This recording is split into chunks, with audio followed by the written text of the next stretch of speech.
ಶ್ರೀಗುರುಭ್ಯೋ ನಮಃ ಪರಮಗುರುಭ್ಯೋ ನಮಃ ಶ್ರೀಮದಾನಂದತೀರ್ಥಭಗವತ್ಪಾದಾಚಾರ್ಯಗುರುಭ್ಯೋ ನಮಃ ಹರಿ ಓಂ.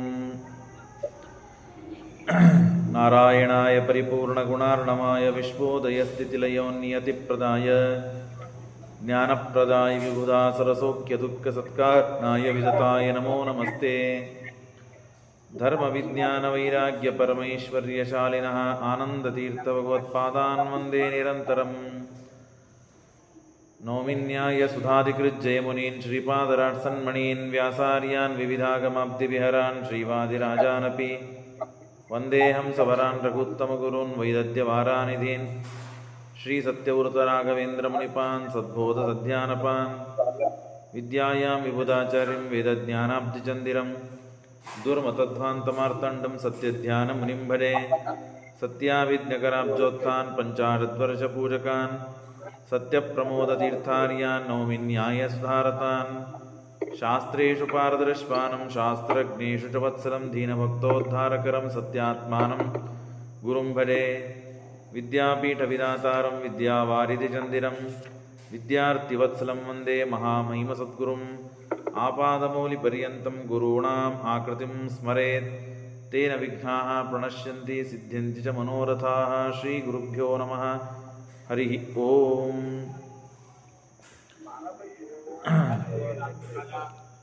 ಮ್ಯೂಟ್ ಮಾಡ್ರಿ ದೇಶಪಾಂಡೆ ಅವರು. ಪರಮಾತ್ಮ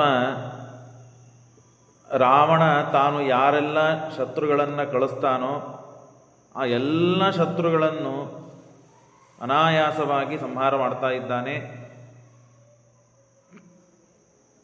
ಖರ ಎಂಬ ರಾವಣನ ತಮ್ಮ, ಅವನ ಮಗನಾದಂತಹ ಮತ್ತು ಮಕರಾಕ್ಷ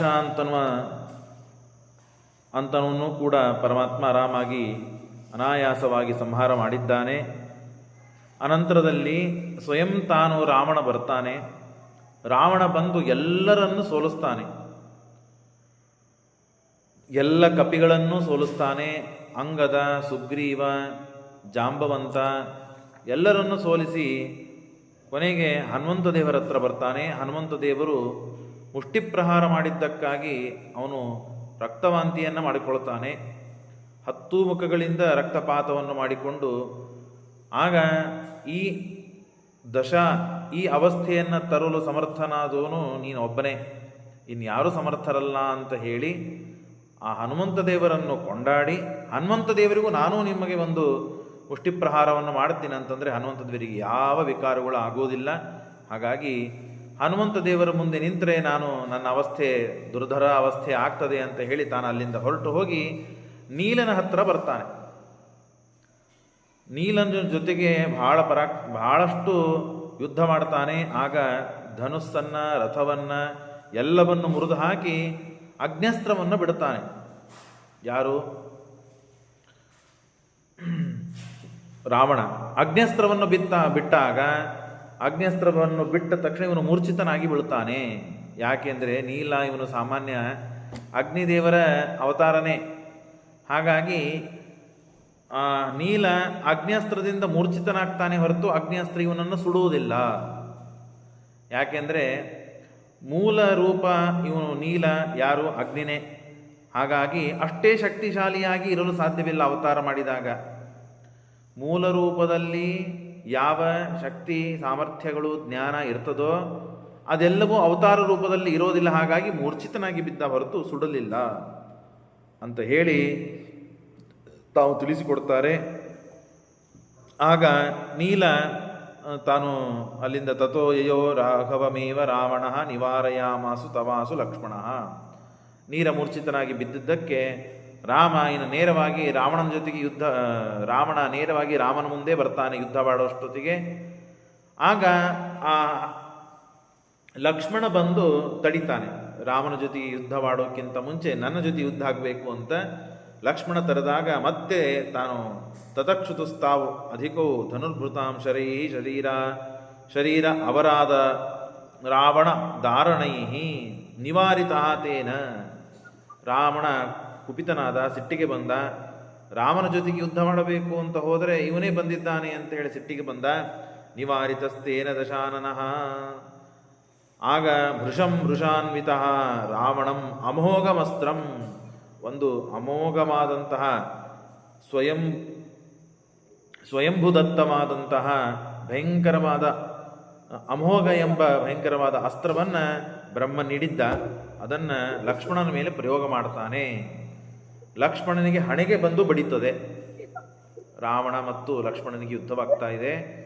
ಆಗ ಲಕ್ಷ್ಮಣನಿಗೆ ಹಣೆಗೆ ಬಂದು ಬಡದಿದೆ ಆ ಅಸ್ತ್ರ, ರಾವಣ ಪ್ರಯೋಗ ಮಾಡಿದ ಅಸ್ತ್ರ.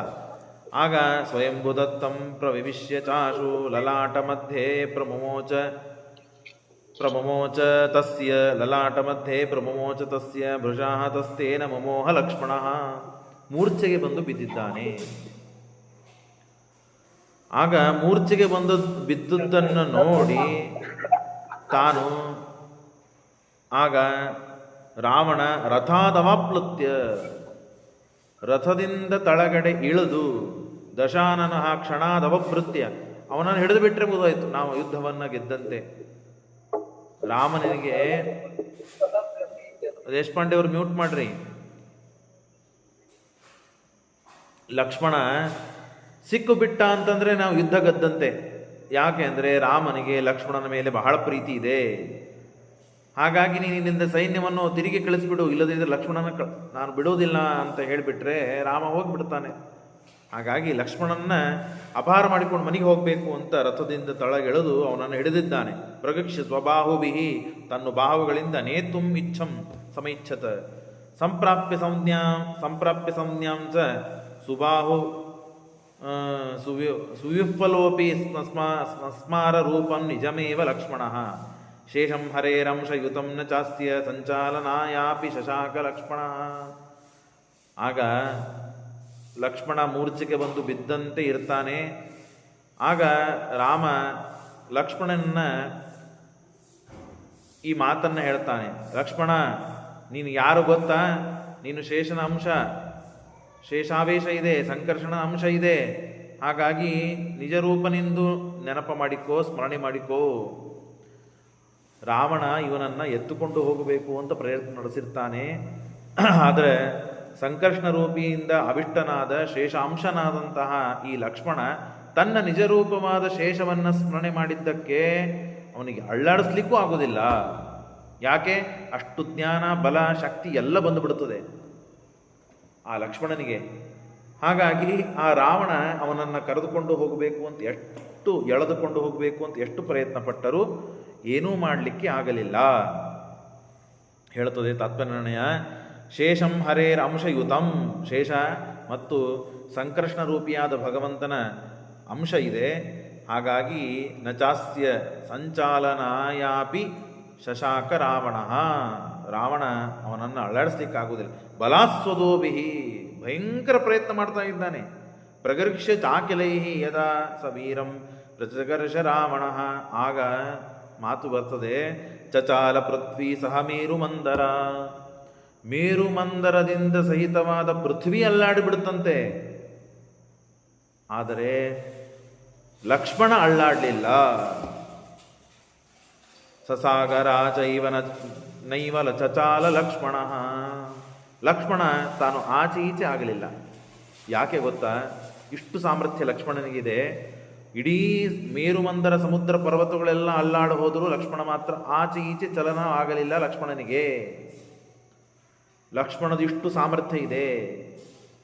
ಏನದು ಸಾಮರ್ಥ್ಯ ಅಂತಂದರೆ, ಲಕ್ಷ್ಮಣ ಅಂತಂದರೆ ಶೇಷ. ಶೇಷ 1000 ಹೆಡೆಯ ಶೇಷ ಅವನು. ಶೇಷ ಅಂದರೆ ಹಾವು. ಹಾವಕ್ಕೆ ಎಷ್ಟು ಹೆಡೆಗಳಿವೆ? 1000 ಹೆಡೆಗಳಿವೆ. ಆ 1000 ಹೆಡೆಗಳ ಮೇಲೆ ಒಂದು ಹೆಡೆ, ಆ ಒಂದು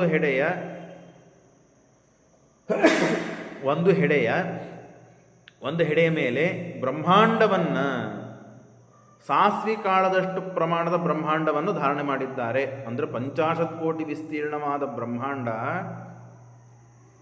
ಇದು ಕೇವಲ ಸಾಸ್ವಿ ಕಾಳದಷ್ಟು ಆ ಶೇಷದೇವರ ಒಂದು ಹೆಡೆ ಮೇಲೆ ಕಾಣ್ತದಂದರೆ ಇವರ ಗಾತ್ರ ಎಷ್ಟಿದೆ ನೋಡ್ರಿ. ಶೇಷದೇವರು ಅಷ್ಟು ದೊಡ್ಡದಾದ ದೇಹವನ್ನು ತಾಳಿದ್ದಾರೆ. 1000 ಹೆಡೆಗಳು. ಆ 1000 ಹೆಡೆಗಳ ಮೇಲೆ ಬ್ರಹ್ಮಾಂಡವನ್ನು ಧಾರಣೆ ಮಾಡಿಲ್ಲ. 1000 ಹೆಡೆಯ ಒಂದು ಹೆಡೆಯ ಮೇಲೆ ಅದು ಸಾಸಿವೆ ಕಾಳು ಕೈ ಮೇಲಿದ್ರೆ ಹೇಗೆ ಕಾಣುತ್ತದೆ ಹಂಗೆ ತಲೆ ಮೇಲೆ ಇಟ್ಕೊಂಡಿದ್ದ. ಅದು ಬ್ರಹ್ಮಾಂಡ 50 ಕೋಟಿ ವಿಸ್ತೀರ್ಣವಾದ ಬ್ರಹ್ಮಾಂಡ. ಅಂದಮೇಲೆ ಅಂಥ ಶೇಷದೇವರನ್ನು ಈ ರಾವಣ ಎಲ್ಲಿ ಸರಿಸ್ತಾನೆ, ಎತ್ತಾನೆ? ಶೇಷದೇವರ ಮುಂದೆ ಯಾವ ಹುಳ ಇದು ರಾವಣ ಅಂತನ್ನುವ ಅಭಿಪ್ರಾಯ ಶ್ರೀಮದಾಚಾರ್ಯ ತಿಳಿಸ್ತಾ ಇದ್ದಾರೆ. ಸಹಸ್ರಮೂರ್ಧ್ನೋಸ್ಯ ಬತಏಕಮೂರ್ತಿ ಸಸಪ್ತ ಪಾತಾಳ ಗಿರೀಂದ್ರ ಸಾಗರ ಧರಾತಳೇಯಂ ನನು ಸರ್ಷಪಾಯತಿ ಪ್ರಗುಹ್ಯಕೋ ನಾಮ ಹರೇತ್ತಮೇನಂ. ಹಾಗಾಗಿ ಮೂರ್ಧ್ನೋಸ್ಯ ಬತೇಕಮೂರ್ಧ್ನಿ ಸಸಪ್ತ ಪಾತಾಳ ಗಿರೀಂದ್ರ ಸಾಗರ ಧರಾತಳೇಯಂ ನನು ಸರ್ಷಪಾಯತಿ. ಇಷ್ಟೆಲ್ಲ ಅದ್ಭುತವಾದ ಬ್ರಹ್ಮಾಂಡವನ್ನೇ ಶೇಷದೇವರು ಅನಾಯಾಸವಾಗಿ ಧಾರಣೆ ಮಾಡಿಕೊಂಡಿದ್ದಾರೆ.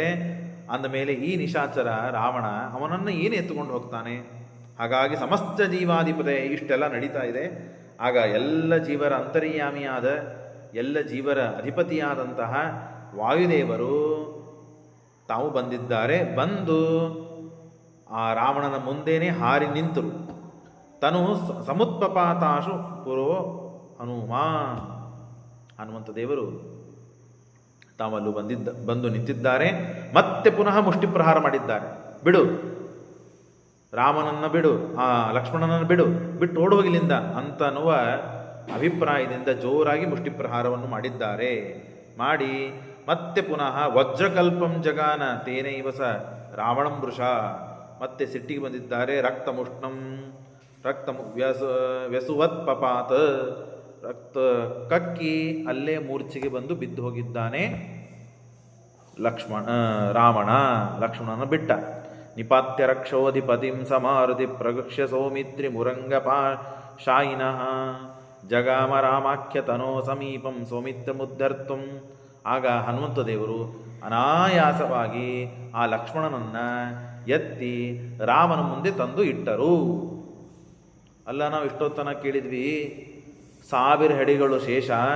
ಆ ಶೇಷದ ಮೇಲೆ ಒಂದು ಹೆಡೆಯ ಮೇಲೆ ಬ್ರಹ್ಮಾಂಡ ಸಾಸಿವೆ ಕಾಳದಷ್ಟು ಕಾಣ್ತಾ ಇದೆ ಅಂದರೆ ಅಷ್ಟು ದೊಡ್ಡ ರೂಪ. ಅದನ್ನು ನೆನಪು ಮಾಡಿಕೊಂಡಿದ್ದಕ್ಕೆ ರಾವಣನಿಗೆ ಲಕ್ಷ್ಮಣನನ್ನು ಅಲ್ಲಾಡಿಸ್ಲಿಕ್ಕಾಗಲಿಲ್ಲ. ಆದರೆ ಹನುಮಂತ ದೇವರು ಅನಾಯಾಸವಾಗಿ ಎತ್ತುಕೊಂಡು ಮೂರ್ಛೆಗೆ ಬಂದು ಬಿದ್ದಿದ್ದ. ಅನಾಯಾಸವಾಗಿ ಎತ್ತುಕೊಂಡು ಮತ್ತು ಹನುಮಂತ ದೇವರು ರಾಮಚಂದ್ರ ದೇವರ ಮುಂದೆ ತಂದು ಇಟ್ರಲ್ಲ ಅಂತ ಹೇಳಿದರೆ ಅದಕ್ಕೆ ಹೇಳ್ತಾರೆ, ಶೇಷದೇವರಿಗೆ ಗುರುಗಳಾಗಿದ್ದಾರೆ ಮುಖ್ಯ ಪ್ರಾಣದೇವರು. ಬೃಹದಾರಣ್ಯಕೋಪನಿಷತ್ತಿನಲ್ಲಿ ಬರ್ತದೆ, ಅನೇಕ ಕಡೆಗೆ ಈ ಮಾತುಗಳು ಬರ್ತದೆ. ಇಡೀ 14 ಲೋಕಾತ್ಮಕವಾದ ಬ್ರಹ್ಮಾಂಡವನ್ನು ಶೇಷದೇವರು ಧಾರಣೆ ಮಾಡಿದ್ದಾರೆ. ಆ ಶೇಷದೇವರನ್ನು ಮತ್ತು ವಾಯುದೇವರು ಧಾರಣೆ ಮಾಡಿದ್ದಾರೆ. ಆ ವಾಯುದೇವರನ್ನು ಪರಮಾತ್ಮ ಕಚ್ಚಪ ರೂಪದಿಂದ ಧಾರಣೆ ಮಾಡಿದ್ದಾನೆ, ಕೂರ್ಮ ರೂಪದಿಂದ ಧಾರಣೆ ಮಾಡಿದ್ದಾನೆ. ವಾಯುದೇವರು ಚೇಳಿನ ರೂಪದಲ್ಲಿ ಧಾರಣೆ ಮಾಡಿದ್ದಾರೆ. ಇದನ್ನು, ಈ ರೂಪವನ್ನು, ಈ ಅನುಸಂಧಾನವನ್ನು ಯಾವಾಗಲೂ ಸ್ಮರಣೆ ಮಾಡಬೇಕು ಅಂತ ಹೇಳ್ತದೆ ಶಾಸ್ತ್ರ. ಏನು ಹೇಳಿ ನೋಡೋಣ. 1000 ಹೆಡೆಯ ಶೇಷ, ಆ ಶೇಷದೇವರ ಒಂದು ಹೆಡೆ ಮೇಲೆ ಬ್ರಹ್ಮಾಂಡ ಸಮೇತವಾದ ಶೇಷವನ್ನು ಚೇಳಿನ ರೂಪದಲ್ಲಿ ವಾಯುದೇವರಿದ್ದು ಬಾಲಿನ ಮೇಲೆ ಧಾರಣೆ ಮಾಡಿದ್ದಾರೆ. ಪ್ರಾಣಿಗಳಿಗೆ ಬಾಲಕ್ಕೆ ಶಕ್ತಿ ಇರೋದಿಲ್ಲ. ಶಕ್ತಿ ಇಲ್ಲದೆ ಇದ್ದ ಬಾಲದ ಮೇಲೆ ಬ್ರಹ್ಮಾಂಡ ಸಹಿತವಾದ ಶೇಷವನ್ನು ಧಾರಣೆ ಮಾಡಿದ್ದಾರೆ. ಚೇಳಿನ ರೂಪದಲ್ಲಿ ಇದ್ದ ವಾಯುದೇವರು. ಆ ವಾಯುದೇವರನ್ನು ಕಚ್ಚಪ ರೂಪದಿಂದ, ಕೂರ್ಮದ ರೂಪದಿಂದ ಪರಮಾತ್ಮ ಬೆನ್ನಿನ ಮೇಲೆ ಧಾರಣೆ ಮಾಡಿದ್ದಾನೆ ಅಂತನ್ನುವ ಈ ರೂಪವನ್ನು, ಈ ತತ್ವವನ್ನು ಯಾರು ಉಪಾಸನೆ ಮಾಡ್ತಾರೋ ಅವರಿಗೆ ಸ್ವಂತದ ಮನೆ ಸಿಗ್ತದೆ ಅಂತ ಹೇಳುತ್ತದೆ ಶಾಸ್ತ್ರ. ಈ ರೂಪವನ್ನು ಯಾರಿಗೆ ಸ್ವಂತದ ಮನೆಯಲ್ಲಿಲ್ಲ, ಬಾಡಿಗೆ ಮನೆಯಲ್ಲಿದ್ದಾರೋ ಅವರು ಈ ರೂಪವನ್ನು ಉಪಾಸನೆ ಮಾಡಬೇಕು. ಅಂದಾಗ ಅವರಿಗೆ ಸ್ವಂತ ಮನೆ ಸಿಗ್ತದೆ ಅಂತ ಹೇಳ್ತದೆ ಶಾಸ್ತ್ರ. ನಾವೇನು ಉಪಾಸನೆ ಮಾಡಿಲ್ಲ, ಹಾಗಾಗಿ ಎಷ್ಟೋ ಜನಕ್ಕೆ ಸ್ವಂತ ಮನೆ ಇದೆಯಲ್ಲ, ಆರಾಮಾಗಿದ್ದೇವೆ ಅಂತ ಪ್ರಶ್ನೆ ಮಾಡಿದರೆ ಹಿಂದಿನ ಜನ್ಮದಲ್ಲಿ ಉಪಾಸನೆ ಮಾಡಿರ್ತಾರೆ. ಹಿಂದಿನ ಜನ್ಮಗಳಲ್ಲಿ ಉಪಾಸನೆ ಮಾಡಿರುತ್ತಾರೆ. ಹಾಗಾಗಿ ಈ ಜನ್ಮದಲ್ಲಿ ಅವರಿಗೆ ಸ್ವಂತದ ಮನೆ ಸಿಕ್ಕಿರ್ತದೆ. ಈಗ ನಾವು ತಿಳಿದಿದ್ದೇವೆ, ವಾಯುದೇವರನ್ನು ಉಪಾಸನೆ ಮಾಡಬೇಕಾದಾಗ ಇಷ್ಟು ಅದ್ಭುತವಾದ ಬ್ರಹ್ಮಾಂಡವನ್ನು ಧಾರಣೆ ಮಾಡಿದ ಶೇಷದೇವರನ್ನು ಧಾರಣೆ ಮಾಡಿದ್ದಾರೆ ವಾಯುದೇವರು. ಆ ವಾಯುದೇವರನ್ನು ಧಾರಣೆ ಮಾಡಿದ್ದಾನೆ ಪರಮಾತ್ಮ ಅಂತ ನಾವು ಉಪಾಸನೆ ಮಾಡಿದರೆ ದೇವರು ನಮಗೆ ಒಳ್ಳೆಯದು ಮಾಡ್ತಾನೆ. ಒಳ್ಳೆಯ ಜ್ಞಾನ, ಒಳ್ಳೆಯ ಎಲ್ಲ ವಿಧವಾದಂತಹ ಸೌಖ್ಯಗಳನ್ನು ಕೊಡ್ತಾನೆ ಪರಮಾತ್ಮ. ಹಾಗಾಗಿ ಅನಾಯಾಸವಾಗಿ ಅಂಥ ಇಡೀ ಬ್ರಹ್ಮಾಂಡವ ಶೇಷದೇವರನ್ನೇ ಎತ್ತಿದ್ದಾರೆ ಅಂದಮೇಲೆ ಹನುಮಂತ ದೇವರಿಗೆ ಎತ್ತುವುದು ಏನು ಸಾಧ್ಯವಲ್ಲ. ಹಾಗಾಗಿ ಎತ್ತುಕೊಂಡು ಬಂದು ರಾಮನ ಮುಂದೆ ತಂದು ಇಟ್ಟಿದ್ದಾರೆ. ಸಹ ರಾಮ ಸಂಸ್ಪರ್ಶ ನಿವಾರಿತ ಕ್ಲಮಃ ಸಮುತ್ತಿತಸ್ತೇನ ಸಮುದ್ರತೆ ಶರೇ. ಆಗ ರಾಮದೇವರು ಕೇವಲ ಕೈಯನ್ನು ಸ್ಪರ್ಶ ಮಾಡಿದರು, ಕೈಯನ್ನು ಆಡಿಸಿದರು ಹನುಮಂತನ ಮೇಲೆ, ಲಕ್ಷ್ಮಣನ ಮೇಲೆ. ಅವನಿಗೆ ಬಭೋ ಯಥಾ ರಾಹು ಮುಖಾತ್ ಪ್ರಮುಕ್ತ. ಚಂದ್ರ ಯಾವ ರೀತಿ ರಾಮನ ಮುಖದಿಂದ ರಾಹುಗ್ರಸ್ತನಾಗಿರ್ತಾನೆ. ಚಂದ್ರ ರಾಹು ಬಿಟ್ಟಾಗ ಚಂದ್ರನಿಗೆ ಹೇಗೆ ಸಂತೋಷವಾಗಬೇಕೋ, ತನ್ನ ರಶ್ಮಿಗಳು ತನ್ನ ಪ್ರಕಾಶ ಮತ್ತೆ ಯಾವ ರೀತಿಯಾಗಿ ಚೆಲ್ತಾನೋ ಎಲ್ಲ ಕಡೆಗೆ, ಹಾಗೆ ಲಕ್ಷ್ಮಣ ತನ್ನ ಪ್ರಕಾಶದಿಂದ ಮತ್ತೆ ಚೇತರಿಸಿಕೊಂಡ. ಹೇಗೆ? ಕೇವಲ ರಾಮನ ಕರಸ್ಪರ್ಶದಿಂದ ಅಂತ ನಾವು ಕೇಳಲ್ಪಡ್ತದೆ. ಸಶೇಷ ಭೋಗೋಪಮಥೋ ಜನಾರ್ದನ ಪ್ರಗಕ್ಷ್ಯ ಚಾಪಂ ಸಚರಂ ಪುನಶ್ಚ ಸುಲಬ್ಧ ಸಂಜ್ಞಂ ರಜನೀಚರೇಶಂ ಜಗಾದ ಸಜ್ಜೀಭವ ರಾವಣೇತಿ. ಆಗ ಹನುಮಂತ ದೇವರು ಮೂರ್ಛೆಗೆ ಬಂದು ಬಿದ್ದಿದ್ದಾರೆ. ಹನುಮಂತ ಗುದ್ದಿದ್ದಾನಲ್ಲ, ಮೂರ್ಛೆಗೆ ಬಂದು ಬಿದ್ದಿದ್ದಾನೆ. ಆಗ ಮೂರ್ಛೆಯಿಂದ ಎದ್ದ ಕೂಡಲೇ ರಥಂ ಸಮಾದಾಯ, ಆಗ ರಥವನ್ನು ಏರಿ ಮತ್ತೆ ಪುನಃ ಆ ರಾಮನ ಜೊತೆಗೆ ಯುದ್ಧಕ್ಕೆ ಬರ್ತಾನೆ. ಯುದ್ಧಕ್ಕೆ ಬಂದಾಗ ಘನಘೋರವಾದ ಅಸ್ತ್ರಶಸ್ತ್ರಗಳ ಪ್ರಯೋಗ ಮಾಡ್ತಾನೆ, ವಿಚಿತ್ರವಾದ ಯುದ್ಧ ಮಾಡ್ತಾನೆ. ಆಗ ರಾಮಚಂದ್ರ ದೇವರು ತಳಗೆ ಭೂಮಿ ಮೇಲೆ ನಿಂತು ಯುದ್ಧ ಮಾಡ್ತಾ ಇರ್ತಾರೆ. ಅದನ್ನು ನೋಡಿ ಹನುಮಂತ ದೇವರಿಗೆ ಸಾನೆ ಆಗಲಿಲ್ಲ. ನಮ್ಮ ರಾಮಚಂದ್ರ ದೇವರು ಭೂಮಿ ಮೇಲೆ ನಿಂತು ಯುದ್ಧ ಆಡ್ತಾ ಇದ್ದಾರೆ, ಆ ರಾವಣ ರಥದ ಮೇಲೆ ಕೂತು ಯುದ್ಧ ಆಡ್ತಾ ಇದ್ದಾನೆ ಅಂತ ಹೇಳಿ ತಾವು ತನ್ನ ಭುಜದ ಮೇಲೆ ಆ ರಾಮನನ್ನು ಇಟ್ಟುಕೊಂಡು ರಾವಣ ಜೊತೆಗೆ ಯುದ್ಧವನ್ನು ಆಡೋದಕ್ಕೆ ತಾನು ಅನುಕೂಲ ಮಾಡುತ್ತಾನೆ. ನೋಡ್ರಿ, ರಥಸ್ಥಿತೇಸ್ಮಿನ್ ರಜನೀಚರೇಶೋ ನಮೇ ಪತಿರ್ಭೂಮಿ ತಲೆ ಸ್ಥಿತಸ್ಯ ಇತಿ ಸ್ಮ ಪುತ್ರ ಪವನಸ್ಯ ರಾಮಂ ಸ್ಕಂದಂ ಸಮಾರೋಪ್ಯ ಯೋಚ ರಾಕ್ಷಸಂ. ಸ್ಕಂದಂ ಸಮಾರೋಪ್ಯ, ಸ್ಕಂದದ ಮೇಲೆ ರಾಮಚಂದ್ರ ದೇವರನ್ನ ಏರಿಸಿಕೊಂಡು ಯುದ್ಧ ಮಾಡುವಂತೆ ಮಾಡ್ತಾರೆ ಹನುಮಂತ ದೇವರು. ರಾವಣ ಜೊತೆಗೆ ಪರಮಾತ್ಮ ಯುದ್ಧ ಮಾಡಬೇಕಾದಾಗ ಇಷ್ಟು ಯುದ್ಧವನ್ನು ಆಡಬೇಕಾದಾಗ ಆಗ ಘನಘೋರ ಯುದ್ಧ ನಡೀತಾ ಇದೆ. ಆಗ ಮತ್ತೆ ರಾವಣನ ರಥ ಇಲ್ಲದೆ ಇದ್ದಂತೆ ಮಾಡ್ತಾರೆ, ಸಾರಥಿಯನ್ನು ಕೊಲ್ತಾರೆ ರಾಮಚಂದ್ರ ದೇವರು. ಬಾಣ ಬಿಲ್ಲುಗಳನ್ನು ಎಲ್ಲ ಕಡಿದು ಹಾಕಿ ತುಂಡು ತುಂಡು ಮಾಡಿ ರಾಮ ಇಷ್ಟು ಪರಾಕ್ರಮವನ್ನು ತೋರಿಸಿದ ರಾವಣ ಗಾಬರಿಯಾದ. ರಥ ಇಲ್ಲ, ಸಾರಥಿ ಇಲ್ಲ, ಕುದುರೆ ಇಲ್ಲ, ಏನಿಲ್ಲ, ಭೂಮಿ ಮೇಲೆ ಹಾಗೆ ನಿಂತು ಬಿಟ್ಟಿದ್ದಾನೆ. ಆಗ ರಾಮಚಂದ್ರ ದೇವರು ಮಾತಾಡ್ತಾರೆ, ರಾವಣ ಎಲ್ಲೋಯ್ತು ನಿನ್ನ ಪರಾಕ್ರಮ, ಏನು ಮಾಡ್ತಾ ಇದ್ದಿ ನೀನು, ಹೋಗು ಮನೆಗೆ ಹೋಗು ಅಂತ ಹೇಳಿ ಕೈಗೆ ಸಿಕ್ಕ ರಾವಣನನ್ನು ಬಿಟ್ಟುಬಿಡ್ತಾರೆ ಶ್ರೀರಾಮಚಂದ್ರ ದೇವರು. ಪ್ರಹಸ್ಯ ರಾಮೋಸ್ಯ ಅಯಾನ್ ನಿಹತ್ಯ ಸೂತಂ ಚಕೃತ್ವ ತಿಲಶೋ ರಥಂ ಧ್ವಜಂ ಧನೂಷಿ ಖಡ್ಗಂ ಸಕಲಾಯುಧಾನಿ ಛತ್ರಂಚ ಸಂಚಿದ್ಯ ಚಕರ್ಥಮೌಲಿಂ. ನಕ್ಕು ನಗತಾ ಎಲ್ಲವನ್ನು, ಧ್ವಜವನ್ನು, ಧನುಸ್ಸನ್ನು, ಖಡ್ಗವನ್ನು, ಸಕಲಾಯುಧಗಳನ್ನು, ಛತ್ರಗಳನ್ನು ಎಲ್ಲವನ್ನು ಛೇದನ ಮಾಡಿ ಅವನನ್ನು ನಕ್ಕು ಕೊಟ್ಟು ಕಳಿಸಿಬಿಡ್ತಾರಂತೆ. ಕರ್ತವ್ಯ ಮೂಢನಾದ, ಏನು ಮಾಡಬೇಕು ತೋಚಲಿಲ್ಲ, ಇಷ್ಟು ಪರಾಕ್ರಮ ತೋರಿಸಿದ ರಾವಣ ಗಾಬರಿಯಾದ, ಏನು ಮಾಡಲಿಪ್ಪ ನಾನು ಅಂದಾಗ ಕರ್ತವ್ಯ ಮೂಢಂ ತಮವೇಕ್ಷ ರಾಮ ಪುನರ್ಜಗಾಮಾಶು ಗೃಹಂ ಪ್ರಯಾಹಿ. ಹೋಗು ಮನೆಗೆ ಹೋಗಿ ಮಲ್ಕೊಂಡು ವಿಶ್ರಾಂತಿ ತಗೊಂಡು ಹೆಂಡತಿ ಮಕ್ಕಳ ಜೊತೆಗೆ ಆರಾಮಾಗಿ ಇದ್ದು ಆಮೇಲೆ ಕರ್ಕೊಂಡು ಬಾ, ಆಮೇಲೆ ಮತ್ತೊಮ್ಮೆ ನೀನು ಯುದ್ಧಕ್ಕೆ ಬಾ, ಏನು ಮಾಡ್ತಾ ಇದ್ದಿ ನೀನು ಅಂತ ಹೇಳಿ ರಾಮ ನಕ್ಕು ಅಪಹಾಸ ಮಾಡಿ ಅವನನ್ನು ತಿರಸ್ಕಾರ ಮಾಡಿ ಕೊಟ್ಟು ಕಳಿಸ್ಬಿಡ್ತಾನೆ. ಯಾಕೆ? ಆಗ ಕೈಯಾಗಿ ಸಿಕ್ಕ ರಾವಣನನ್ನು ಕೊಂದು ಬಿಟ್ಟಿದ್ರೆ ಯುದ್ಧ ಮುಗದೆ ಹೋಗ್ಬಿಡ್ತಿತ್ತು, ಸೀತೆಯನ್ನು ಕರ್ಕೊಂಡು ಹೋಗೋದಾಗಿತ್ತಲ್ಲ. ಅಂದರೆ ರಾಮಚಂದ್ರ ದೇವರು ಅವತಾರ ಮಾಡಿದ್ದು ಕೇವಲ ರಾವಣನ ಸಂಹಾರ ಮಾಡೋದಕ್ಕಷ್ಟೇ ಅಲ್ಲ, ರಾವಣನ ಜೊತೆಗೆ ಇದ್ದಂಥ ಎಲ್ಲ ಅಸುರರನ್ನು ಸಂಹಾರ ಮಾಡಲಿಕ್ಕೆ. ಇನ್ನು ಕುಂಭಕರ್ಣ ಇದ್ದಾನೆ, ಅನೇಕ ಅಸುರರಿದ್ದಾರೆ. ರಾವಣ ಸತ್ತು ಹೋಗ್ಬಿಟ್ರೆ ಯುದ್ಧ ಮುಗಿದು ಹೋಗ್ತದೆ, ಅವರೆಲ್ಲ ಉಳಿದು ಬಿಡುತ್ತಾರೆ. ಹಾಗಾಗಬಾರದು ಅಂತ ಹೇಳಿ ಮತ್ತೆ ಪುನಃ ರಾವಣ ಬರಬೇಕಾದಾಗ ಮತ್ತಿಷ್ಟೆಲ್ಲ ಅಸುರರನ್ನು ಕರ್ಕೊಂಡು ಬರ್ತಾನೆ, ಅವರನ್ನು ಸಂಹಾರ ಮಾಡಬೇಕು ಅಂತ ಹೇಳಿ ರಾಮಚಂದ್ರ ದೇವರು ರಾವಣನ ಬಿಟ್ಟು ಕೊಟ್ಟು ಕಳಿಸಿದರು. ಆಗ ಬಂದು ಕೂಡಲೇ ಬಹಳ ನಿರ್ವಿಣ್ಯನಾಗಿ ರಾವಣ ಮನೆಗೆ ಬಂದು ಇರ್ತಾನೆ. ಆಗ ಮಂತ್ರಿಯನ್ನು ಕರೆದು ಸಭೆ ಮಾಡಿ, ಈ ನನ್ನ ಈಗ ಹೀಗೆ ಬಿಟ್ಟರೆ ನಡೆಯುವುದಿಲ್ಲ, ಭಾರಿ ಪರಾಕ್ರಮಿಗಳಿದ್ದಾರೆ, ನಮ್ಮ ತಮ್ಮನಾದ ಕುಂಭಕರ್ಣನನ್ನು ಎಬ್ಬಿಸಬೇಕು ಅಂತ ವಿಚಾರ ಮಾಡ್ತಾರೆ. ಆ ಕುಂಭಕರ್ಣನ ಹತಾವಶೇಷೈರತ ಕುಂಭಕರ್ಣ ಪ್ರಬೋಧನಾಯಾಶು ಮತಿಂಚಕಾರ. ಪ್ರಬೋಧನ, ಅವನನ್ನು ಎಬ್ಬಿಸುವುದಕ್ಕೆ ಮನಸ್ಸು ಮಾಡಿ ಸಶೈಲ, ಏನು ಕುಂಭಕರ್ಣನ ಎಬ್ಬಿಸುವುದು ಅಂತಂದರೆ ದೊಡ್ಡ ಯುದ್ಧ ಆದಂತೆ, ಬಹಳ ಪ್ರಯಾಸ ಮಾಡ್ತಾರೆ. ಎಲ್ಲ ರಾಕ್ಷಸರು ಹೋಗಿ ಅವನನ್ನು ಎಬ್ಬಿಸ್ತಾರೆ. ಅವನು ಉಸಲಾಟದಿಂದ ಮೂಗಿನಲ್ಲಿ ಎಲ್ಲ ಹೋಗ್ಲಿಕ್ಕೆ ಪ್ರಾರಂಭ ಮಾಡ್ತಾರೆ. ಅಷ್ಟು ದೊಡ್ಡದು ಗುಹೆ ಇದ್ದಂತೆ ಮೂಗು ಅವನದು. ಮೈ ಮೇಲೆಲ್ಲ ಹತ್ತಿ ನಿಚ್ಚಣಿಕೆಯನ್ನು ಇಟ್ಟುಕೊಂಡು ಮೈ ಮೇಲೆಲ್ಲ ಹತ್ತಿ ಅಸ್ತ್ರಶಸ್ತ್ರಗಳಿಂದ ಚುಸ್ತಾ ಇದ್ದಾರೆ, ಏಳಲಿಕ್ಕೆ ಎಬ್ಬಿಸ್ಲಿಕ್ಕೆ ಅವನನ್ನು. ಏಳಲಿಕ್ಕೆ ಇಲ್ಲ, ಅಷ್ಟು ಕಠೋರವಾದ ವಜ್ರಂತೆ ಶರೀರ, ಅವನಿಗೆ ಏನೂ ಆಗ್ತಾನೇ ಇಲ್ಲ. ಅವನಿಗೆ ಮಾಂಸದ ರಾಶಿ, ಬೆಟ್ಟದಂತೆ ಮಾಂಸದ ರಾಶಿಯನ್ನು ತಂದು ಅವನ ಪಕ್ಕಕ್ಕೆ ಹಾಕಿದ್ದಾರೆ. ಆ ವಾಸನೆಯಿಂದಾದರೂ ಅವನು ಹೇಳ್ಬೋದು ಅಂತ ಹೇಳಿ ರಕ್ತದ ಹಂಡೆಗಳನ್ನು ಇಟ್ಟಿದ್ದಾರೆ. ಇವನು ಎದ್ದ ಮೇಲೆ ಕುಡಿಬೇಕು ಇವನು ಅಂತ ಹೇಳಿ. ಇಷ್ಟು ಭಯಾನಕ ಆ ಕುಂಭಕರ್ಣ. ಆಗ ಏನೋ ಎಷ್ಟೆಲ್ಲ ಪ್ರಯಾಸ ಮಾಡಿ ಆದಮೇಲೆ ನಗಾರಿಗಳನ್ನು ಏನೇನೋ ಎಲ್ಲವನ್ನೂ ಬಾರಿಸಿದ್ದಾರೆ. ಸಶೈಲೋಪ ಶೃಂಗ ಸಿ ಪರಶ್ವ ನಾಯುಧೈ ನಿಶಾಚರಾಣ ಅಯುತೈರ್ ಅನೈಕೈ. ಎಷ್ಟೆಲ್ಲ ಪ್ರಯಾಸ ಮಾಡಿದರು. ಕೊನೆಗೆ ಅವನು ಎದ್ದ ಕುಂಭಕರ್ಣ. ರಾಮಾಯಣದಲ್ಲಿ ಬಹಳಷ್ಟೆಲ್ಲ ಹೇಳಿದ್ದಾರೆ. ಮತ್ತೆ ಪುನಃ ಆ ಕುಂಭಕರ್ಣ ಎದ್ದ ಮೇಲೆ ಎದ್ದ ಕೂಡಲೇ ಏನು ಮಾಡಿದ, ಮಾಂಸದ ಪರ್ವತದಷ್ಟು ಮಾಂಸ ಇತ್ತು ಅಲ್ಲಿ ರಾಶಿ, ಅದನ್ನೆಲ್ಲ ತಿಂದ. ರಕ್ತದ ಹಂಡೆಗಳಿದ್ದು ಅವನ್ನೆಲ್ಲ ಕುಡ್ದ. ಶೈಲೋಪಮಾನಸ್ಯ ಚ ಮಾಂಸರಾಶೀನ್. ಯಾವುದೂ ಕಲ್ಪನೆಯಲ್ಲ, ರಾಮಾಯಣದಲ್ಲಿ ಇದೆ, ಅದನ್ನು ಶ್ರೀಮದಾಚಾರ್ಯ ಹೇಳಿದ್ದಾರೆ. ಅವನ ದೇಹನೇ ಅಷ್ಟು ದೊಡ್ಡದಾಗಿತ್ತು, ಆರಾಮಾಗಿ ತಿಂದ. ಮತ್ತು ನೀರು ಕುಡದಂತೆ ರಕ್ತವನ್ನು ಕುಡಿತಾ ಇದ್ದಾನೆ.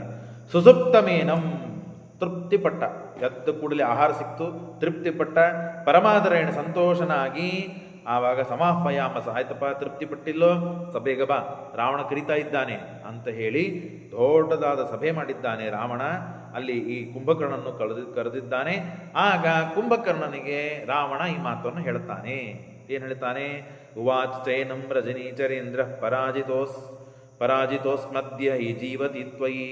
ನೋಡಪ್ಪ ಕುಂಭಕರ್ಣ, ನೀನು ಬದುಕಿರುವಾಗಲೇನೆ ನಿನ್ನ ಅಣ್ಣನನ್ನು ಸೋಲಿಸುವ ವ್ಯಕ್ತಿ ಹುಟ್ಟಿದ್ದಾನೆ.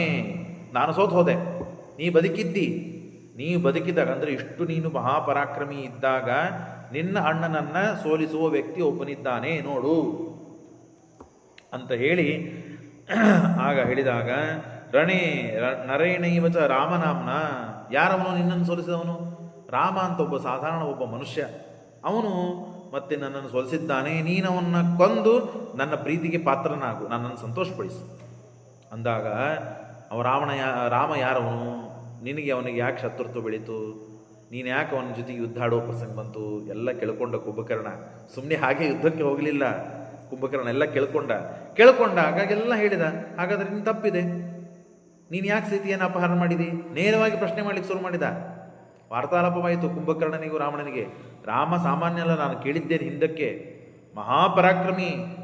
ಹಾಗಾಗಿ ಅಮೋಘ ವೀರೇಣ ಸರಾಗವೇಣ ತ್ವಯಾ ಚರಿತೋ ಬತಾದ್ಯ. ನಾವು ವಿಚಾರ ಮಾಡಬೇಕು, ಯಾರ ಜೊತೆಗೆ ಶತ್ರುತ್ವವನ್ನು ತಾಳಬೇಕು, ಯಾರ ಜೊತೆಗೆ ಮಿತ್ರತ್ವ ತಾಳಬೇಕು, ಯಾರನ್ನ ಗೆಳೆಯನ್ನಾಗಿ ಮಾಡ್ಕೋಬೇಕು, ಯಾರನ್ನ ಶತ್ರುಗಳನ್ನಾಗಿ ಮಾಡ್ಕೊಳ್ಬೇಕು. ಇಷ್ಟು ನಾವು ತಿಳುವಳಿಕೆ ಇದ್ದು ತಿಳಿದು ನಾವು ಮಾಡಬೇಕು. ರಾಮ ಮಹಾ ಸಮರ್ಥ, ಅವನ ಜೊತೆಗೆ ನೀನು ವಿರೋಧ ಕಟ್ಟಿಕೊಂಡು ತಪ್ಪು ಮಾಡಿದಿ ಅಂತ ಕುಂಭಕರ್ಣ ರಾವಣನಿಗೆ ಹೇಳ್ತಾ ಇದ್ದ. ಅಮೋಘ ವೀರೇಣ ಹಿ ರಾಘವೇಣ ತ್ವಯಾ ವಿರೋಧ ಚರಿತ. ನೀನು ವಿರೋಧ ಮಾಡಿದ್ದು ಸರಿಯಲ್ಲ ಅಂದಾಗ, ಈ ನೋಡಪ್ಪ, ಈಗ ವಾರ್ತಾಲಾಪ ಮಾಡಿ ವಾದ ಹಾಕಿ ನೀನು ಮಾಡಿದ ತಪ್ಪು ನಾನು ಮಾಡಿದ ಸರಿ ಅಂತನ್ನೋದ್ರೊಳಗೆ ಅರ್ಥ ಇಲ್ಲೀಗ. ನೀನು ನಿಮ್ಮಂಥ ಬಲಿಷ್ಠರಿರೋ ಕಾರಣಕ್ಕಾಗಿಯೇ ನಾವು ತಪ್ಪು ಮಾಡ್ತಿರ್ತೇವೆ. ಹಾಗಾಗಿ ಆ ತಪ್ಪುಗಳನ್ನು ಮನ್ನಿಸಿ ನಮಗೆ ಜಯವನ್ನು ತಂದು ಕೊಡಬೇಕು ಕೆಲಸ ನಿಮ್ಮದು. ಹೇಗೆ ಹೇಳ್ತಾನೆ ನೋಡಿ ರಾವಣ ಕುಂಭಕರ್ಣನಿಗೆ. ಪ್ರಶಸ್ಯನೋ ಬಲಭಿರ್ವಿರೋಧ ಕಥಂಚಿನೇಶೋ ಅತಿ ಬಲೋ ಮತೋ ಮಮ ಇತೀರಿತೋ ರಾವಣ ಆಹ ದುರ್ಜನೋ ಪ್ಯಹಂ ತ್ವಯಾ ವ್ಯೋಹನ ಕಿಮನ್ಯಥಾ ತ್ವರಯ. ಹಾಗಾಗಿ ನಮ್ದು ಕೆಲಸನೇ ಇದು, ನೀವೆಲ್ಲ ಇರ್ತೀರಿ, ಹಾಗಾಗಿ ನಾವು ತಪ್ಪು ಮಾಡ್ತಿರ್ತೇವೆ. ಚರಂತಿ ರಾಜಾನ ಉತಾಕ್ರಮ ಕ್ವಚಿತ. ಕೆಲವೊಮ್ಮೆ ಆವಾಗ ತಪ್ಪು ಆಗ್ತಿರ್ತದೆ. ನಾನು ತಪ್ಪು ಮಾಡಲಿಲ್ಲ ಅಂತ ಹೇಳಿಲ್ಲ ರಾವಣ. ಸೀತೆಯನ್ನು ಅಪಹಾರ ಮಾಡಿಕೊಂಡು ಬಂದದ್ದು ತಪ್ಪಾಯಿತು ಅಂತ ಒಪ್ಪಿಕೊಂಡ. ತಪ್ಪೇ ಮಾಡಲಿಲ್ಲ, ಅವನು ಬಂದಿದ್ದಾನೆ, ಹಾಗಾಗಿ ಅವನ ಜೊತೆ ಯುದ್ಧ ಆಡಬೇಕು. ಎಷ್ಟು ನೋಡಿ, ರಾಕ್ಷಸರಿಗೂ ಇದು ಗೊತ್ತಿದೆ. ಹೆಣ್ಣನ್ನು ಅಪಹಾರ ಮಾಡಿಕೊಂಡು ತಂದು ಮನೆಯಲ್ಲಿ ಇಟ್ಟುಕೊಳ್ಳೋದು ತಪ್ಪು ಅಂತನ್ನೋದು ರಾಕ್ಷಸರಿಗೂ ಗೊತ್ತು, ಆಗಿನ ಕಾಲ ರಾಕ್ಷಸರಿಗೆ. ಹಾಗಾಗಿ ಕುಂಭಕರ್ಣ ಈ ಮಾತನ್ನು ಹೇಳಿದ್ದು ಕೇಳಿ ರಾವಣ ಒಪ್ಪಿಕೊಂಡ. ಹೌದಪ್ಪ, ಏನೋ ತಪ್ಪಾಗಿದೆ, ನೀನು ಸಮರ್ಥ ಇದ್ದಿ, ನನ್ನ ರಕ್ಷಣೆ ಮಾಡೋ ಕೆಲಸದೇ ನಿನ್ನ ಜವಾಬ್ದಾರಿ. ಹಾಗಾಗಿ ನೀನು ನಿನ್ನ ಜವಾಬ್ದಾರಿಯನ್ನು ಪೂರ್ಣ ಮಾಡಿ ತ್ವಯೋಪಮಾನ್ ಬಂಧು ಜನಾನ್ ಬಲಾಧಿಕಾನ್ ಸಮೀಕ್ಷ ಹಿತ್ತಂ ಗದಿತೋ ಗಜೇನ ಸ ಕುಂಭಕರ್ಣೋ ಪ್ರಯೋರಣ. ಆಯ್ತು, ನೀನು ಹೇಳ್ತಾ ಇದ್ದಿಲ್ಲ, ನಿನ್ನ ಆಜ್ಞೆ ಇದೆ, ನಾನು ಹೋಗ್ತೇನೆ ಅಂತ ಹೇಳಿ ಕುಂಭಕರ್ಣ ಯುದ್ಧಕ್ಕೆ ಹೋಗಿದ್ದಾನೆ. ಹೋದರೆ ಪ್ರಕಾರ ಮುಲ್ಲೆಂಗಜ ಪಂಚಯೋಜನಂ, 5 ಯೋಜನದಷ್ಟು ದೊಡ್ಡದಾದ ಆ ಕಂಪೌಂಡ್ ಇತ್ತು ಲಂಕೆಗೆ. ಅದನ್ನು ಆರಾಮಾಗಿ ದಾಟಿಬಿಟ್ಟ, ಏನೂ ಸಮಸ್ಯೆ ಆಗಲಿಲ್ಲ ಅವನಿಗೆ. ಅಷ್ಟು ದೊಡ್ಡದ ಶರೀರ ಇವಂದು. ಪ್ರಕಾರ ಮುಲ್ಲೆಂಗಜ ಪಂಚಯೋಜನಂ ಯದಾ ಯಯೋ ಶೂಲವರಾಯುಧೋರಣಂ, ಶೂಲ ಆಯುಧ, ಆ ಶೂಲ ಆಯುಧದಿಂದ ಎಲ್ಲ ಕಪಿಗಳನ್ನು ಸೋಲಿಸ್ತಾ ಇದ್ದಾನೆ. ಅವನು ಬರುವುದು ನೋಡಿ, ಇಷ್ಟು ದೊಡ್ಡ ದೇಹ, ಯಾರಪ್ಪ ಮಾರಾಯ, ಇಂಥ ದೊಡ್ಡ ರಾಕ್ಷಸ ಇವನು ಅಂತ ಹೇಳಿ ಕಪಿಗಳು ನೋಡಿ ಅಂಜಿ ಪಲಾಯನ ಮಾಡ್ತಾ ಇದ್ದಾರೆ. ಸೇತುವನ್ನು ದಾಟಿ ಸಮುದ್ರದ ಆಚೆ ಎಷ್ಟೋ ಜನ ಹೋಗಿಬಿಟ್ರು ಓಡಿ ಈ ಕುಂಭಕರ್ಣನನ್ನು ನೋಡಿ. ಕಪಿ ಪ್ರವೀರ ಅಖಿಲಾ ಪ್ರದರ್ಧವೋರ್ ಭಯಾತ್ ಅತಿಥ್ಯೇವಚ ಸೇತುಮಾಶು ಶತಬಲಿನ ಸಂಖ್ಯೋ ತತ್ರ ವಂಶಸ್ವಭೂತೋ ಪವನಗಣವಾಂಶೋ ಶ್ವೇತ ಸಂಪಾತಿನೋ ಚ ನಿರತಿತನುಮಥೋಗ್ರಂ ದುರ್ಮತಂ ಕೇಸರೀತಿ ಪ್ರವರಮಥ ಮರ್ತ್ಸು ಪ್ರಾದಯೇತಾನ್ಮುಖೇ ಸಹ. ಬರ್ತಾನೆ ಅವನಿಗೇನು ಸಣ್ಣ ಈ ಗುಲಾಬ್ ಜಾಮೂನು ಉಂಡಿ, ಬೇಸನ್ ಉಂಡಿ, ರವದ ಉಂಡಿ ಇರ್ತಾವಲ್ಲ, ಅದನ್ನು ಮನೆಯಲ್ಲಿ ಹೋಗ್ತಾ ಬರ್ತಾನೋ ಬಾಯಲ್ಲಿ ಹಾಕೋತೀವಲ್ಲ, ಹಾಗೆ ಅನಾಯಾಸವಾಗಿ ಆಚೆ ಈಚೆ ಇದ್ದ ಎಲ್ಲ ಕಪಿಗಳನ್ನು ಬಾಯಲ್ಲಿ ಹಾಕೋತಾ ಬರ್ತಾ ಇದ್ದಾನೆ ಯುದ್ಧಕ್ಕೆ. ಆ ದೃಶ್ಯ, ಆ ಸಂದರ್ಭಗಳನ್ನು ನೋಡಿ ಗಾಬರಿಯಾಗಿ ಎಲ್ಲರೂ ಓಡ್ತಾ ಇದ್ದಾರೆ. ಏನಪ್ಪ ಇವನು ಆರಾಮಾಗಿ ಬಾಯಲ್ಲಿ ಹಾಕೊಂಡು ತಿಂತಾ ಇದ್ದಾನೆ ಎಲ್ಲರನ್ನ ಅಂತ ಹೇಳಿ ಗಾಬರಿಪಟ್ಟು ಎಲ್ಲರೂ ಓಡ್ತಾ ಇದ್ದಾರೆ. ಆಗ ರಥಿಕರನ್ನ ಸೋರಿಸಿದ್ದಾನೆ.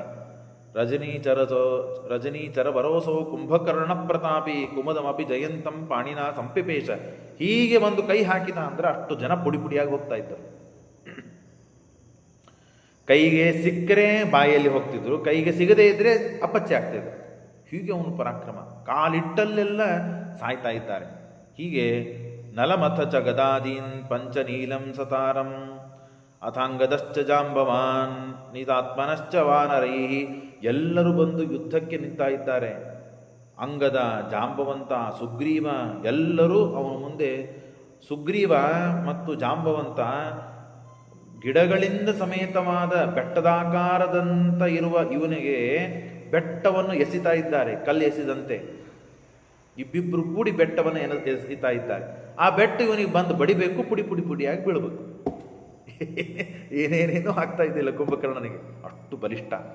ಯಾವ ಬೆಟ್ಟ, ಯಾವ ಶಸ್ತ್ರಗಳಲ್ಲಿ ಬಡಿದ್ರೆ ಆ ಮೈಗೆ ಬಡದು ಒಂದು ಹುಲ್ಲುಕಡ್ಡಿ ಬಂದು ನಮಗೆ ಬಡಿದ್ರೆ ಏನಾಗಬೇಕು, ಮತ್ತೆ ತಳಗೆ ಬೀಳ್ತದೋ ಇಲ್ಲೋ ಹಾಗೆ ಬೀಳ್ತಾ ಇತ್ತು. ಏನೂ ಆಗ್ತಾ ಇದ್ದಿಲ್ಲ ಇವನಿಗೆ. ವಿಚೂರ್ಣಿತಾಶ್ಚ ರಾಕ್ಷಸಾಸ್ತನೋ ನಿಶಾಚರಸ್ಯ. ಅಷ್ಟೇ ಅಲ್ಲ, ಪುಡಿಯಾಗಿ ಮತ್ತೆ ಪುನಃ ಕಪಿಗಳ ಸೈನ್ಯ ಮೇಲೆ ಬೀಳುತ್ತಿತ್ತು, ಅವರೆಲ್ಲ ಸತ್ತು ಹೋಗ್ತಾ ಇತ್ತು. ಬಭೂವ ಕಾಂಚನಂ ವ್ಯಥಾನ ಚಾಸ್ಯ ಬಾಹುಶಾಲಿನಃ ಅಥಾ ಪರಂ ಮಹಾಚಲಂ ಪ್ರಗಕ್ಷ್ಯ ಭಾಸ್ಕರಾತ್ಮಜ ಮುಮೋಚ ರಾಕ್ಷಸೇ ಚ ತಂ ಪ್ರಗಕ್ಷ್ಯ ತಂ ಜಹಾನಸಃ. ಸುಗ್ರೀವ ಬಂದಿದ್ದಾನೆ.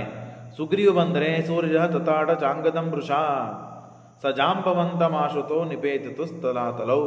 ಆಗ ಅವನ ಪರಾಕ್ರಮದಿಂದ ಜಾಂಬವಂತ, ಸುಗ್ರೀವ ಮತ್ತು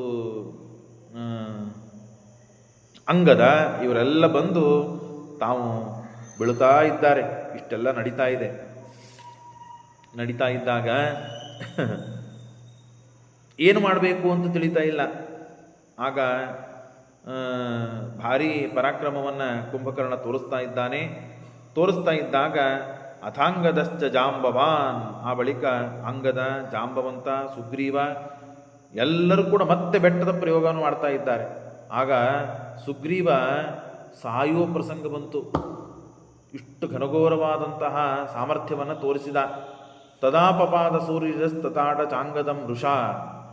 ಆಗ ಸುಗ್ರೀವ ಬಿದ್ದ ಇನ್ನೇನು ಸಾಯಬೇಕು ಅಂತನೋ ಪ್ರಸಂಗದಲ್ಲಿ ಅಂಗದ ಬಂದಿದ್ದಾನೆ, ಮತ್ತೆ ಜಾಂಬುವಂತ ಬಂದಿದ್ದಾರೆ.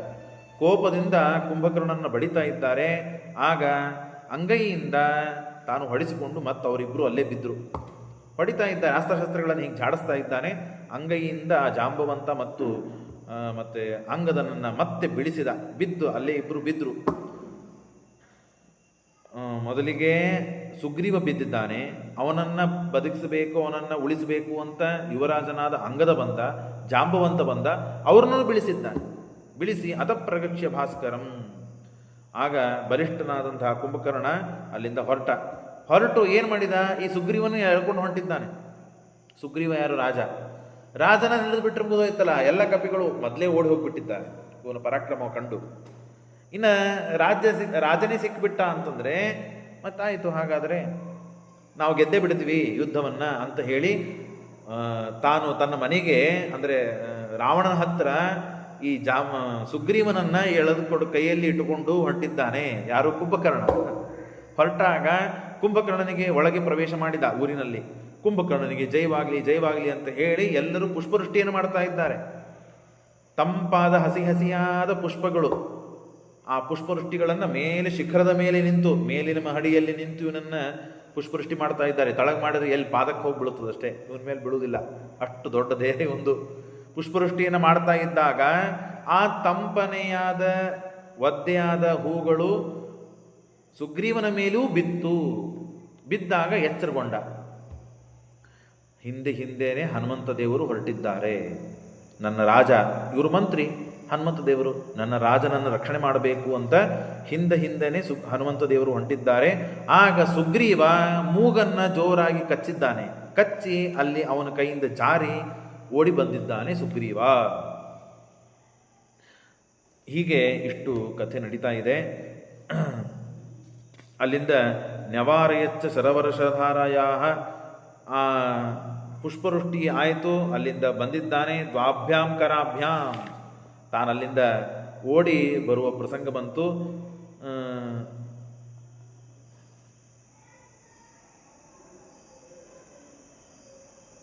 ದ್ವಾಭ್ಯಾಂ ಕರಾಭ್ಯಾಂ ಚ ನಾಸಾಭ್ಯಾಂ ದಶನೈರಪಿ ಸಂಚಿತ್ಯ ಕ್ಷಿಪ್ರಮೇವಾಸೋ ಉತ್ಪಪಾತ ಹರೀಶ್ವರ ತಲೇನ ಚೈನಂ ಜಗಾನ ರಾಕ್ಷಸ ಪಿಪೇಶ ಭೂಮೌ ಪತಿತಂ. ಅವನು ಕೈಯಿಂದ ಬಿಟ್ಬಿಟ್ಟ, ಕೈಗೆ ಬಿಟ್ಟ, ಹಾಗಾಗಿ ತಳಗೆ ಬಿದ್ದಿದ್ದಾನೆ. ಸಮುತ್ಪತೋಸೋ ವಿವರೇ ಅಂಗುಲೀನಾಂ.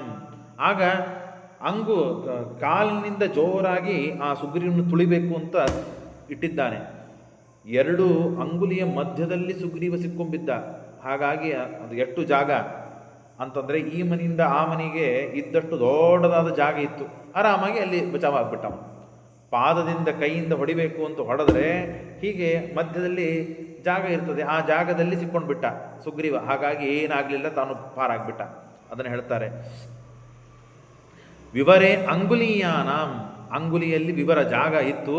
ಜಗಾನ ಶೂಲೇನ ಪುನಃ ಸ ರಾಕ್ಷಸ ಅಮೋಘ ಶೂಲಂ ಪ್ರಥಮಂ ತಮೀಕ್ಷ ರವೇ ಸುತಸ್ಯೋಪರಿ ಮಾರುತಾತ್ಮಜ ಪ್ರಕೃಕ್ಷ್ಯ ಜಾನೋ ಪ್ರಣಿದಾಯ ಶೀಘ್ರಂ ಬಭಜ್ಜತಂ ಪ್ರೇಕ್ಷ್ಯ ನನಾದ ಚೋಚ್ಚೈಹಿ. ಹೀಗೆ ಆಗಿದೆ. ಇನ್ನು ಮೇಲೆ ಕುಂಭಕರ್ಣನ ಸಂಹಾರ ಆಗಬೇಕು ಅಂತ ವಿಚಾರ ಮಾಡ್ತಾ ಇದ್ದಾರೆ. ಇವನನ್ನು ಹನುಮಂತ ದೇವರು ಕೊಲ್ಲಬೇಕು ಅಂತ ಹೇಳಿದರು. ಅದಕ್ಕೆ ಹಿಂದೆ ಕುಂಭಕರ್ಣನ ಮಗ ಕುಂಭಕರ್ಣ ಅಂತ ಹಿಂದೆ ಬಂದಿದ್ದ. ಅವನು ಕಿವಿಗಳು ಮತ್ತು ಘಟದಂತೆ ಇತ್ತು, ಹಾಗಾಗಿ ಅವನಿಗೆ ಕುಂಭಕರ್ಣ ಅಂತ ಹೆಸರಿತ್ತು ಅಂತ ನಾವು ನಿನ್ನೆ ಕೇಳಿದ್ದೇವೆ. ಅವನಿಗೆ ಅತಿಕಾಯ, ದೊಡ್ಡದಾದ ದೇಹ ಇತ್ತು, ಹಾಗಾಗಿ ಅತಿಕಾಯ. ಕುಂಭಕರ್ಣನ ಮಗ ದೊಡ್ಡ ದೇಹ ಇತ್ತು, ಕಿವಿಗಳು ದೊಡ್ಡದಾಗಿತ್ತು, ಹಾಗಾಗಿ ಘಟದಂತೆ ಇತ್ತು, ಹಾಗಾಗಿ ಕುಂಭಕರ್ಣ. ಆ ಕುಂಭಕರ್ಣನಷ್ಟೇ ಸಮರ್ಥ. ಹಾಗಾಗಿ ಅವನನ್ನು ತಾವು ಯುದ್ಧ ಮಾಡಿ ಸೋಲಿಸಿ ಗೆದ್ದಿದ್ದಕ್ಕಾಗಿ ಕುಂಭಕರ್ಣನ ಕೊಲ್ಲುವ ಸಾಮರ್ಥ್ಯ ನನಗಿದೆ ಅಂತ ಅವತ್ತೇ ಹನುಮಂತ ದೇವರು ತೋರಿಸ್ಬಿಟ್ಟಿದ್ದಾರೆ. ಹಾಗಾಗಿ ಕೊಲ್ಲಿಕ್ಕೆ ಹನುಮಂತ ದೇವರು ಸಮರ್ಥರಾಗಿದ್ದರೂ ತಲೆಯೇನ ವಕ್ಷಸ್ಸಿ ತಾಡಿತೋ ವೃಷ, ಸಿಟ್ಟಿಗೆ ಬಂದು ಜೋರಾಗಿ ಕುಂಭಕರ್ಣನ ಎದೆಗೆ ಗುದ್ದಿದ್ದಾಗ ಹನುಮತೋ, ನೋಡ್ರಿ, ನಾನು ಮೊದಲೇ ದಿವಸದಿಂದ ಹೇಳ್ತಾ ಇದ್ದೀನಿ, ಎಲ್ಲೂ ಗದ ಪ್ರಹಾರವನ್ನು ಮಾಡಿಲ್ಲ. ಮುಷ್ಟಿ ಪ್ರಹಾರಂ ದಶಕಾಯ ಸೀತಾ ಅಂತ ನಾವೇನು ಸಂತರ್ಜನಾಕ್ರೋತ್ ರಮೇಶ ಕೋದಾತ್. ಎಲ್ಲೂ ಗದೆ ಪ್ರಹಾರವನ್ನು ಹನುಮಂತ ದೇವರು ಮಾಡಿಲ್ಲ. ಹಾಗಾಗಿ ಹನುಮತಾ ಮೋಹಂ ಅವಾಪ ರಾಕ್ಷಸ ಪುನಶ್ಚ ಸಮಾಪ್ಯ ಶೀಘ್ರಂ ಯಯೋಜ ತತ್ರೈವ ರಘುಪ್ರವೀರ. ಹಾಗಾಗಿ ಹನುಮಂತ ದೇವರು ಹುಟ್ಟಿದ ಪ್ರಹಾರದಿಂದ ಮೂರ್ಛೆಗೆ ಬಂದು ಕುಂಭಕರ್ಣ ಬಿದ್ದಿದ್ದಾನೆ. ಪುನಃ ಎದ್ದಾಗ ವಿಚಿಂತಯಾಮಾಸ ತಥೋ ಹನುಮಾನ್, ಹನುಮಂತ ದೇವರು ವಿಚಾರ ಮಾಡಿದ್ದಾರೆ, ಮಯೇವ ಹಂತುಂ ಸಮರೇಶ ಶಕ್ಯ, ನಾನು ಈ ಕುಂಭಕರ್ಣನನ್ನು ಇಲ್ಲೇ ಕೊಲ್ಲಿಕ್ಕೆ ಸಮರ್ಥನಾಗಿದ್ದರೂ ನಾನು ಬಿಟ್ಟಿದ್ದೇನೆ. ಯಾಕೆ? ಅಸೋ ತಥಾಪ್ಯೇವಮಹಂ ನ ಹನ್ಮಿ ಯಶೋ ಹಿ ರಾಮಶ್ಚ ದೃಢಂ ಪ್ರಕಾಶಯನ್. ಕುಂಭಕರ್ಣನ ಕೊಂದವನು ರಾಮ ಅಂತ ರಾಮನಿಗೆ ಕೀರ್ತಿ ಬರಲಿ ಹೊರತು ಕುಂಭಕರ್ಣನ ಕೊಂದವನು ಹನುಮಂತ ಅಂತ ಕೀರ್ತಿ ಬರಬಾರದು. ರಾಮನ ಸಲುವಾಗಿ ಈ ಕೀರ್ತಿಯನ್ನು ನಾನು ಬಿಟ್ಟುಕೊಡ್ತೇನೆ, ಸಮರ್ಪಣೆ ಮಾಡ್ತೇನೆ ನಾನು ಅಂತ ಹೇಳಿ ಕುಂಭಕರ್ಣನನ್ನು ಕೊಲ್ಲುವ ಸಾಮರ್ಥ್ಯ ಇದ್ದ ಹನುಮಂತ ದೇವರು ಕುಂಭಕರ್ಣನನ್ನು ಕೊಲ್ಲದೇನೆ ರಾಮನಿಗೆ ಕೀರ್ತಿ ಬರಲಿ ಅನ್ನೋ ಸಲುವಾಗಿ ಕೀರ್ತಿಯನ್ನು ತ್ಯಾಗ ಮಾಡಿದರು. ಯಾಕೆ? ಅನನ್ಯ ಮಧ್ಯಂ ತಮಿಮಂ ನಿಹತ್ಯ ಸ್ವಯಂ ಚ ರಾಮೋ ಯಶ ಆಹರೇತ. ರಾಮನ ಕೈಯಿಂದ ಯಶಸ್ಸನ್ನು ಕಿತ್ತುಕೊಂಡಂತೆ ಆಗ್ತದೆ, ರಾಮನೇ ಕೊಲ್ಲಬೇಕು. ಅಷ್ಟೇ ಅಲ್ಲದೆ ಮಯೇವ ದತ್ತೋವರೋ ದ್ವಾಪರಯುಗದಲ್ಲಿ ವರವನ್ನು ಕೊಟ್ಟಿದ್ದಾನೆ.